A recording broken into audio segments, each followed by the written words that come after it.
Hi friends, അസ്സലാമു അലൈക്കും, നമസ്കാരം. Welcome back to my channel.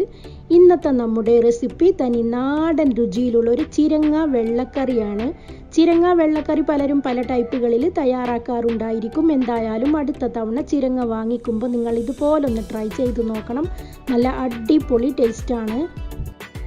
നമ്മുടെ തനി നാടൻ രുചിയിലുള്ള ഈ ഒരു ചിരങ്ങ വെള്ളക്കറി തയ്യാറാക്കിയെടുക്കാൻ വേണ്ടി നമ്മളിവിടെ 1 കിലോ വരുന്ന ചിരങ്ങ ചെറുതായിട്ട് കട്ട് ചെയ്തെടുത്ത് കഴുകി വൃത്തിയാക്കി കുക്കിംഗ് പോട്ടിലേക്ക് എടുത്തിട്ടുണ്ട്. ഇതിലേക്ക് ഇനി നമുക്ക് എരിവിന് വേണ്ടി ഒരു 6 പച്ചമുളക് ചെറുതായിട്ട് കട്ട് ചെയ്തതും കൂടി ഇട്ട് കൊടുക്കാം. ആവശ്യത്തിനുള്ള ഉപ്പും കൂടി ചേർത്ത് കൊടുക്കാം. അടുത്തതായി നമുക്ക് ചിരങ്ങ വേവാൻ വേണ്ട വെള്ളവും കൂടി ഒഴിച്ചു കൊടുക്കാം. ഒരുപാട് വെള്ളം ഒഴിച്ചു കൊടുക്കരുത്. വെറും 1.5 ഗ്ലാസ് അളവിലുള്ള വെള്ളം മാത്രമാണ് നമ്മൾ ഒഴിച്ചു കൊടുക്കുന്നത്. വെള്ളവും കൂടി ഒഴിച്ചു കൊടുത്തതിന് ശേഷം നമുക്ക് കുക്കിംഗ് പോട്ട് അടച്ചു വെക്കാം. ചിരങ്ങ കുക്കാകുന്ന സമയം കൊണ്ട് നമുക്കിതിലേക്കുള്ള അരപ്പൊന്ന് തയ്യാറാക്കിയെടുക്കാം. അതിനു വേണ്ടി നമ്മളിവിടെ 1 മുറി തേങ്ങ ചിരവിയതും 5 ചെറിയ ഉള്ളിയും കൂടിയാണ് എടുത്തിട്ടുള്ളത്. ഇതിലേക്ക് ഇനി നമുക്ക് 1 ടീസ്പൂൺ മുഴുവനായിട്ടുമുള്ള ചെറിയ ജീരകം കൂടി ചേർത്ത് കൊടുത്ത് ഇതെല്ലാം കൂടി മിക്സിയുടെ ജാറിലേക്ക് ഇട്ട് കൊടുത്ത് 1 ഗ്ലാസ് മാത്രം വെള്ളം കൂടി ഒഴിച്ചു കൊടുത്ത് നല്ല ഫൈനായിട്ടൊന്ന് അരച്ചെടുക്കാം.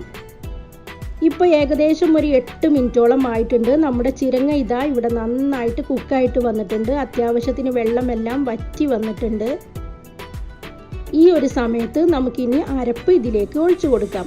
അരപ്പ് ഒഴിച്ചു കൊടുത്തതിന് ശേഷം നമുക്ക് മിക്സി കഴുകിയിട്ട് കുറച്ച് വെള്ളം കൂടി ഒഴിച്ചു കൊടുക്കുക. ഇനി നമുക്ക് ഈ അരപ്പൊന്ന് തിളച്ച് വരണം. കറി തിളച്ചതിന് ശേഷം നമ്മൾ മാറ്റി വെച്ചിട്ടുണ്ട്. ഇനി നമുക്ക് മറ്റൊരു പാനൊന്ന് ചൂടാക്കാം. ഇതിലേക്ക് നമുക്ക് 1 ടേബിൾ സ്പൂൺ അളവിലുള്ള വെളിച്ചെണ്ണ ഒഴിച്ചു കൊടുക്കാം. വെളിച്ചെണ്ണ തന്നെ യൂസ് ചെയ്യണം. വെളിച്ചെണ്ണ നന്നായിട്ട് ചൂടായി വരുമ്പോൾ ഇതിലേക്ക് നമുക്ക് 1 ടീസ്പൂൺ അളവിലുള്ള കടുക് ഇട്ട് കൊടുക്കാം.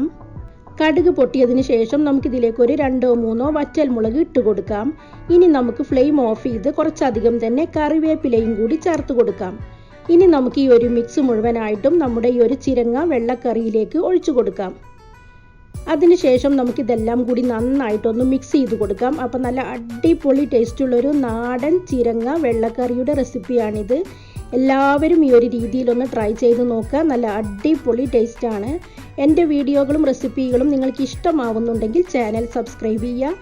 ഇൻഷാ അല്ലാഹ് വീണ്ടും പുതിയൊരു വീഡിയോയിലൂടെ കാണും വരെ ബൈ ബൈ.